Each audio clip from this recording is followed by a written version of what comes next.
7:16 is the time. Let's take a look at the weather forecast today. Misty out there in San Francisco, so you may use the windshield wipers. Got the clouds as well. Numbers out the door, upper 50s in places like San Francisco and Oakland, low 60s everywhere else.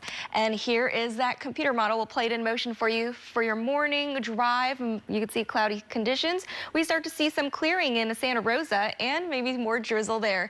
By lunchtime, mostly sunny with the exception of the immediate coastline and parts of the Bay Shore. But as we get into the late evening dinner and the overnight, we'll see those clouds once again. Winds are relatively calm throughout the early afternoon, and we get that usual sea breeze. We'll see a pop in the winds, especially over by the Altamont Pass, as you can see in red, over by Livermore later this afternoon and evening. Our weather pattern, a very similar pattern as yesterday. This ridge of high pressure is really warming us up inland once again. We saw some low 90s yesterday, so we could see some upper 80s, perhaps low 90s. We'll stay mild until your first part of your weekend Saturday, and then that trough will be dropping in on Sunday, expecting breezy conditions, so stay tuned for that. Highs in San Francisco, mid to upper 60s, 65 in Golden Gate Park. Bring that jacket if you're going to see the Grateful Dead.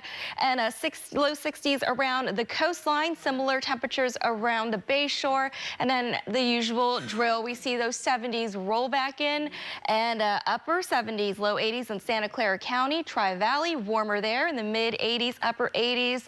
Similar temperatures over by Contra Costa County on the other side of the bay. Low 70s for you in the East Bay shoreline. Maybe some 90s over by Vacaville, and just more low 80s in the North Bay. So here is that 7-day forecast where you can see we warm up. But once again, today we stay mild, a gradual cool down, and then we start to see more hot weather on the way for the first full week of August.